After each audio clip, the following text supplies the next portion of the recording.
So my name's Sarah. I'm a UX and service design researcher and designer right now, freelancing based out of San Francisco. And I would say most of my career is focused on what I would call vulnerable populations.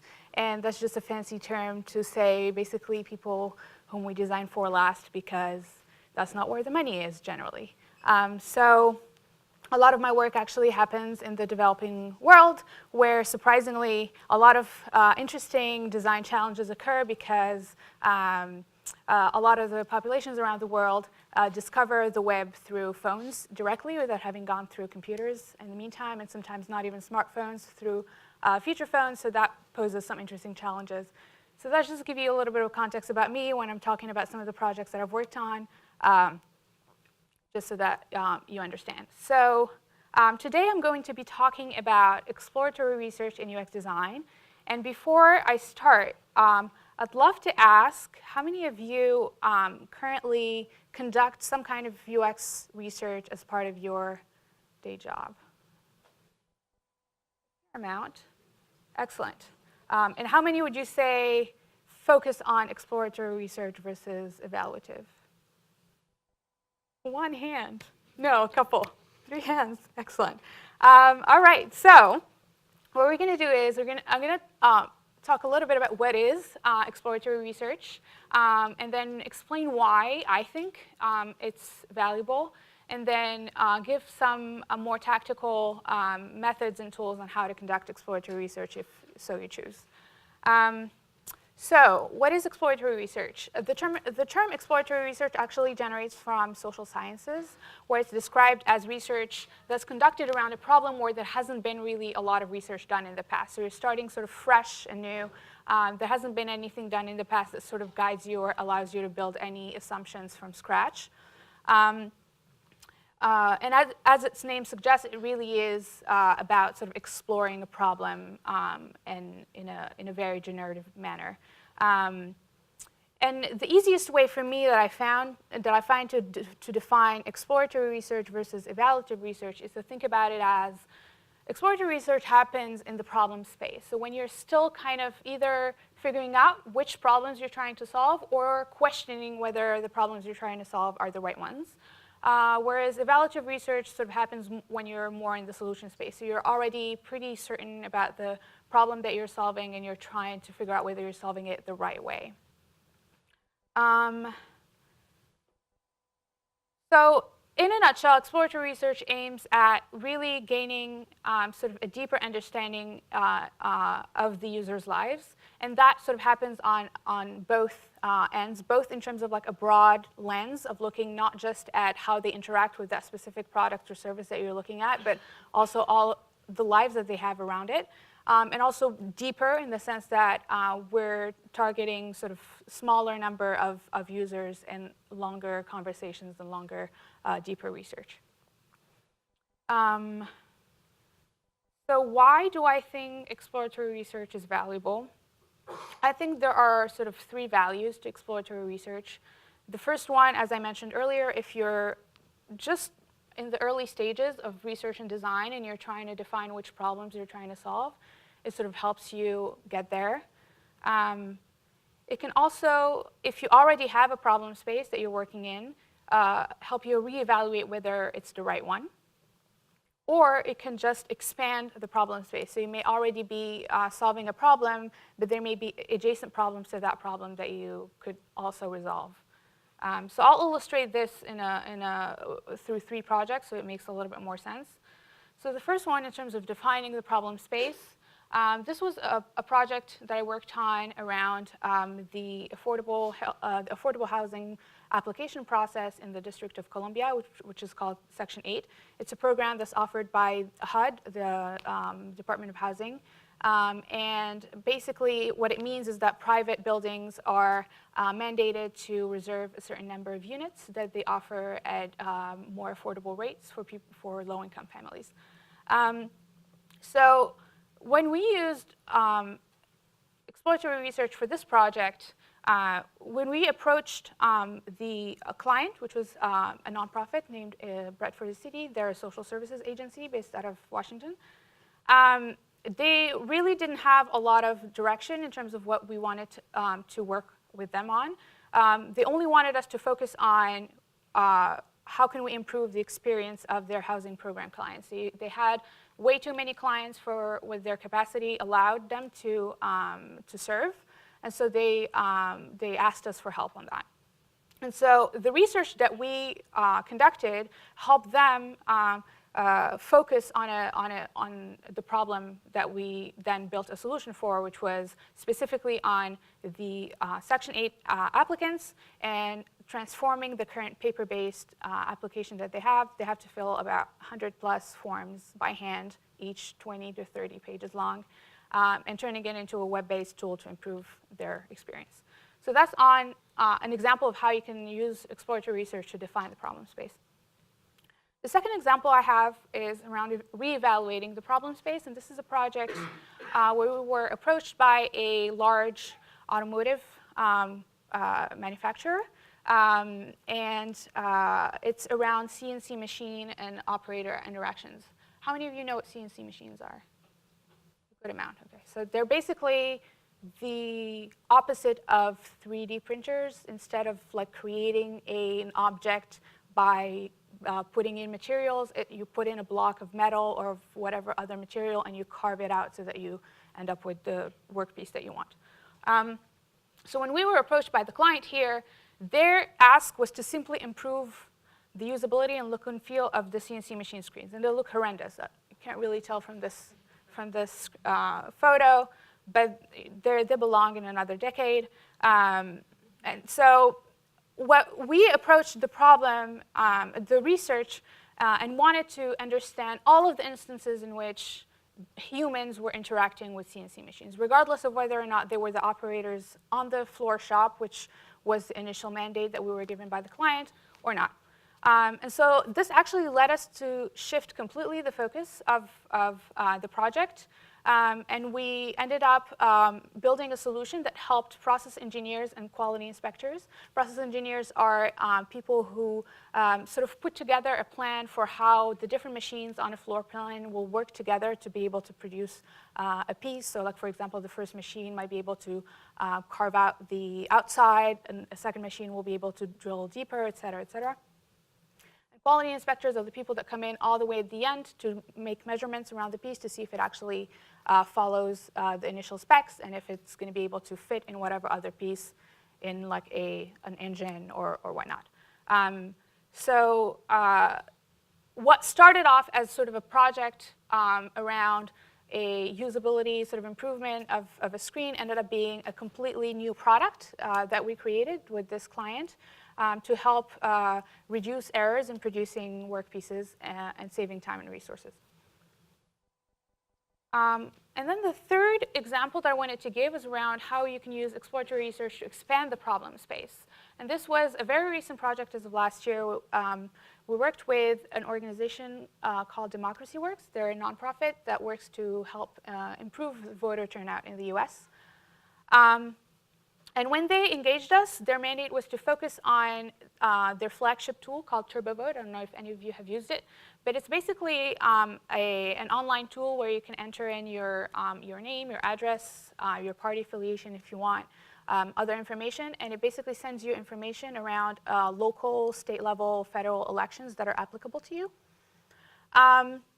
When they approached us, their problem was that they had such a low completion rates for the onboarding process, and so they looked at it as sort of more of a how do we get people to once they get on our website actually complete the onboarding so that we can have their information and actually send them notifications. We looked at the research again from a more holistic perspective and try and understand how users experience voter registration and the voting process in general. And this led us to expand the focus of the project from solely having TurboVote as being a tool that sends you notifications for elections, but also a tool that overall helps you navigate the voting process. And what that includes is things around how do you acquire new users. One of the things that we found out was that Democracy Works used a lot of, for example, partnerships with universities to acquire students or first-time voters. That was something that didn't work so well with them, because a lot of the times when you're talking about politics, you talk about politics with friends and trusted acquaintances. If a dean of a university sends you an email, tells you, can you go and register to vote, you might not necessarily want to listen to them. It also impacted things like people not only wanted to know information about their next election, but they wanted to know what are the issues and the ballot measures that were on it, and a clear explanation of what those were, as well as like more tactical information around your polling station address and directions and ID requirements and so on. So these are 3 examples of how exploratory research sort of either led to defining the problem space, reevaluating, or expanding it completely.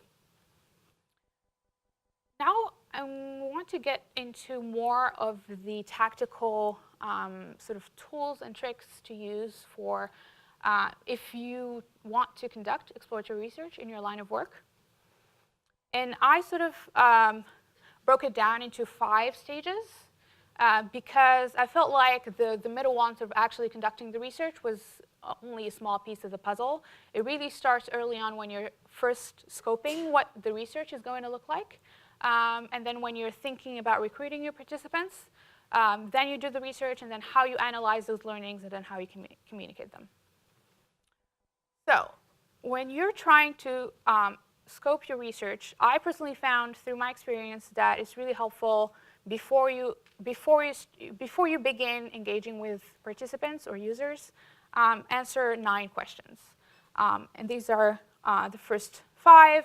So the first one is, what are your research questions? What are the questions that you need to have answered before you're able to move forward, basically? The second is, what are the research activities you will use to be able to get to those, get the answers to the research questions? What participants do you need to be able to answer the questions? How will you find them, and how will you recruit them? How will you account for any bias that you or other stakeholders, like your clients or partners, may have, and how can you minimize that bias? How will you capture your data? This is really important. Sometimes it's like left to the team, and like once you're in the field and you're realizing that you don't have like a clear system for how you capture the data. How will you analyze it afterwards? What deliverables will you create to tell the story of the research that you've done? And then what resources do you have? This is a good question to have at the end, to sort of go back and see whether any of the answers to your previous questions were reasonable or not. If you don't have the budget for it, you can't do it. Something that a lot of people ask me when we do exploratory research is, how many participants do I need to recruit to be able to talk to? And it really is a tricky and contentious question when it comes to exploratory research. I feel like evaluative research has somewhat more documented research around what would be an optimal number of users to speak to. For example, for usability studies, n = 5 is about the magical number. But when it comes to exploratory research, the real answer is really, it depends. What research shows is the more homogeneous a cohort is, the smaller the sample is needed. Feels intuitive. If you're addressing specifically voters that are from 18 to 24, you can have a much smaller group of participants than if you were researching all voters of all age groups. The more targeted or narrower the question, the smaller the sample. Again, feels intuitive. And 2 sort of tips is, 1, aim to minimize bias through diversity. So as you're recruiting participants, sort of try and ask yourselves, what are some of the biases that can be introduced if you don't have representation across sort of socioeconomic statuses, family situations, education, geography, ethnicities, et cetera. And then aim to reach saturation.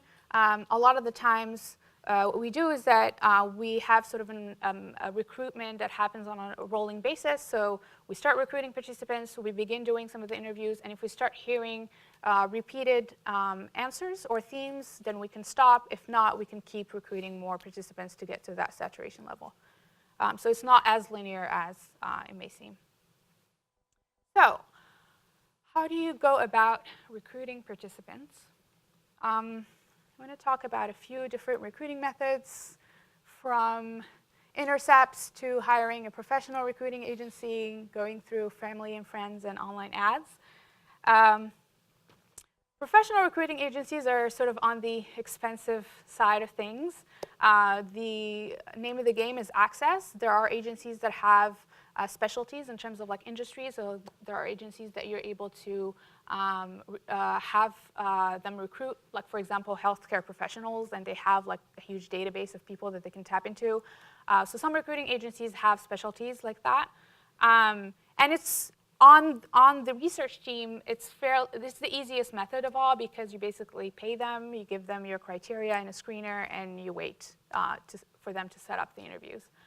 Now, I personally don't like using recruitment agencies, because I feel like a part of, if the research team is involved in the recruitment of the participants, you start building that relationship and the rapport with your participants even earlier on, as opposed to having somebody have that conversation with them at the beginning, and then you show up in a room, and then you have a meeting, you're basically a stranger to them. So I feel like it's a little bit awkward at times to build the rapport when you haven't been involved in the recruitment yourself. You can also do it through your client or your partner. This is helpful when you have somebody, an organization that's already really well connected in their communities. They know the people, they're able to recruit participants for you. But the caveat there is that you may come pre-endorsed, so whatever reputation that organization has in those communities, it will transfer to you as well. Intercept recruiting. The main tip there is be prepared for rejection. People are busy, do not always want to talk to a random person with a clipboard. And also the types of users that you may get are like, some people are really honest and want to engage in the research, and some people are just really interested in whatever gift card or incentive you promise them, and so they'll give you whatever answers you want to hear to get to that point. Snowball recruiting is a method that basically means that once you hire your first or your second participant, you then ask those people to whether they have any friends or acquaintances that would be interested in participating. So, so you can build up a pool of participants through snowballing. I find it particularly useful when you're working in areas that are where you might not be able to find like recruitment agencies, or it's really hard, you don't know anybody, you don't have like a connection to the communities, or if it's like unique participant profiles, like they're rare job profiles or anything like that that recruitment agencies may not have, or that you may not know of through family and friends. Online ads. I've used this once, and it was surprisingly cheap and surprisingly good. Depending on the platform you used, it may work for the participants that you're trying to hire. I would assume that probably younger participant profiles would work better. And now again, it depends, like hiring on Facebook versus Craigslist will give you a different set of participants. And friends and family, I'm personally a huge believer in the 7 degrees of separation. If I'm able to find somebody that I'm looking for in a participant profile through my friends and family, I find it really rewarding. But again, if you know that person and if you're close to them, you may not be able to establish yourself as a neutral researcher, which is something that's very important. So just to go through it really quickly, pros and cons: professional recruiters, easy, but expensive; friends and family, convenient, but too close; respondents, Craigslist, Facebook ads, online ads, cheaper, but a lot of really high potential for flakes; snowball, convenient and really suited for frontier areas, but it's very unpredictable; and intercepts, they're less expensive, but really low response rate.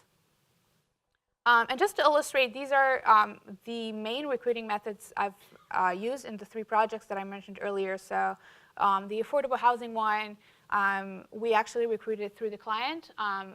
It was a social services agency. We basically just had them identify people from their pool of clients to be participants in the research. For the CNC machine project, it was through friends and family. We were actually really lucky that one of our teammates, his partner worked in the manufacturing space, so she knew a lot of people to connect us with. And for the voting project, this was the first time and only time that I've used online social media ads. And Facebook was surprisingly great. As it turns out, 18 to 24-year-olds really want to talk to you if you promise them an Amazon gift card at the end. So that was really cool. OK, so once you have your research plan and you've recruited your participants, then you're going to conduct the research with them. There's a bazillion methods out there. I want to present like a framework to think about how these methods are different from one another. The ones that I'm going to talk about are definitely not exhaustive, but this is just to think about the different ones out there. So what you have on the x-axis is sort of the level of moderation that the researcher brings to the table. So on the right-hand side, you have all the moderated activities where the researcher is involved. On the left-hand side, things that are a little bit more independent from the point of view of the participant. And then on the y-axis, at the top, you have methods where the participants are telling you things, and at the bottom, participants when they're showing you things. And so we're going to go about it clockwise. So we'll start with the discussions and the activities, observations, and homework. So I'm pretty positive discussions and sort of interviews, whether individual or group interviews, are some of the more common tools. So I'm not going to go through them in detail. In general, exploratory research favors individual interviews just because you're allowed a lot more depth of conversation with people. But sometimes it's helpful to have group discussions when you're trying to understand community dynamics. So for example, if you're maybe doing you can do an all-female focus group and a mixed focus group, and it gives you a sense of like what is the relationship between genders in some communities. Then on the games and activities side, again, there's plenty from card sorting, photo elicitation, object elicitation, draw me a, where you can ask somebody to, for example, draw me all the people that are involved in taking care of your child from when they were a baby.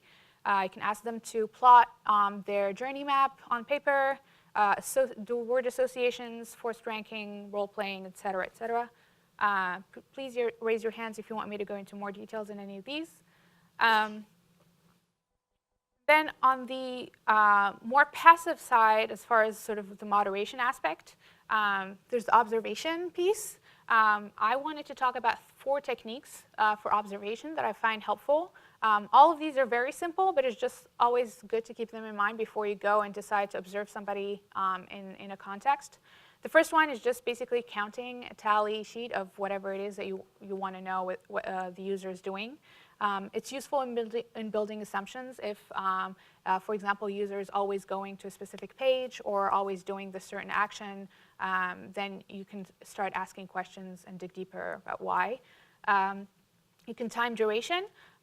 It's also a really great tool to tell us about the overall sort of consumer experience if people are spending a lot of time in a phase that you didn't think was difficult or didn't think needed to require that much time. So it's always helpful to call those out.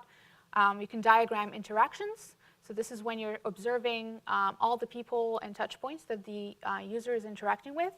And then mapping movements. This is a little less useful in sort of the UX design sense, but you can, if you're looking at a project where you're trying to understand the movement of people or things in space, this is a go-to technique.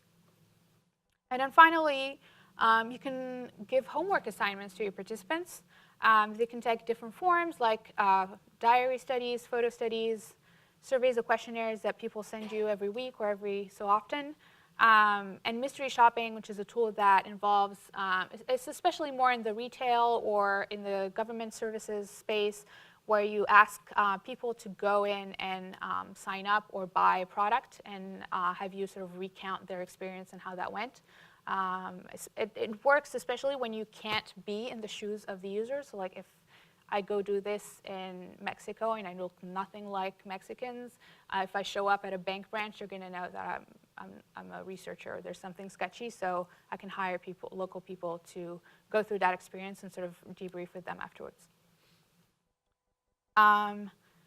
Again, just to give you a little bit of context, in the 3 projects that I mentioned, our main research method in the affordable housing project was focus groups.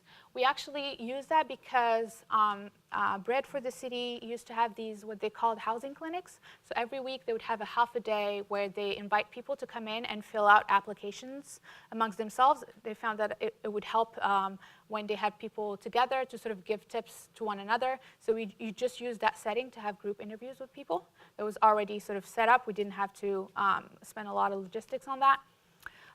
For the CNC machine project, mostly individual interviews in context on the floor shops or in people's workspaces. And with the voting project, it was mostly games and activities, and it was to get to some of the layers that we couldn't get through just with talking to people. Talking about politics is sometimes a little iffy. People may not necessarily want to tell you what are some of their political beliefs, or that they haven't voted because they're ashamed of it or whatnot. So having people take the time and sort of write something on paper can take away some of that sort of shame or apprehensions that they might have saying it to someone's face. So once you've conducted your research, you're going to start analyzing your data. I'm not going to really talk about a lot of the synthesis tools that I'm sure a lot of you are familiar with, like personas and journey maps and all of that. I just wanted to touch point on 2 concepts that are actually, again, grounded in like social sciences theory. I found these helpful whenever I meet a client or a partner that are skeptic around the sample size of participants that we speak to and like how rigorous is really the process that we go about. So when we do exploratory research, the synthesis process that we go about has a name in social sciences, and it's called grounded theory approach. And what that means is you generate theories on the basis of primary research data. So once you conduct your exploratory research, you analyze your data, you're going to start to see patterns and themes, and on the basis of those, you build out theories. Like maybe millennial voters are not as comfortable voting by mail because they don't really send paper mails at all. So it's an inductive process, and it's basically the process of building theory from primary research. The opposite of that is what we call deductive reasoning approach, and this is mostly what's used in evaluative research. It's a deductive process that means that you're generating theories on the basis of pre-existing data. So maybe you have a product and people are using it and you're seeing certain patterns. You build out theories around those patterns. So maybe the onboarding process is not going so well. You can build out theories around the fact that maybe there's a hiccup somewhere on a page, and then you take those theories and then you go and test the hypotheses. So it's just the order in which you do the research compared to when you're generating theories. Just to keep this in mind, it's just a vocabulary sort of point. And then finally, you have your research, you've analyzed it, you may want to communicate it. I'm not sure how many of you are work sort of in-house versus in more of a consulting model. How many in-house? Oh, the grand majority. So this might not really be applicable to a lot of you. I've worked mostly as a sort of consultant model. So communicating learning is really important when the client who wants the research hasn't been involved at all in the research process. So you're trying to basically tell them the story of everything that you found with them not being there from the beginning. I'm going to scooch through these because I'm getting towards the end of my time, but 3 principles that I find helpful: tell a story, make it sticky by making it short, visual, memorable, and make it shareable. The most successful research deliverables that I found are the ones that end up being shared. And it doesn't have to be to the outside world, to the public, but it can be just across, if you send it to your client and they send it to all of their colleagues or to other departments or their bosses, that's a good sign. I'm going to skip through this, but basically, what I wanted to go through with this slide is the format of your deliverables will depend on who it's intended towards. If you feel like people, the people who we're working with need you to tell them these are the actions to be taken, then maybe you want to go towards something that's more prescriptive. If there are people that are really convinced by interactive experiences as opposed to you telling them something, then maybe you want to build out like a more immersive deliverable. If there are people who don't have a lot of time, maybe you want something a little bit more simplified and succinct. And if you feel like there are people who are like more physical, then you may want to present them with like tangible outcomes from the research. Examples again from the projects. For the affordable housing was basically a research insight deck. For the CNC machine project, we actually went to a fair, like a manufacturing fair, and had our client come with us and sort of present to them the research in that context so they could see the operators with the machines at the same time. And that sort of made it easier to digest some of the findings. And for the voting project, we actually made a video that was a 3-minute video only focused on the main insights. A lot of the detailed information was still in a report, but we realized that actually the client ended up coming back to this one piece of deliverable all the time because it was just so much more digestible. So that's it for me. I don't know if you have any questions. Please raise your hands, otherwise, thank you.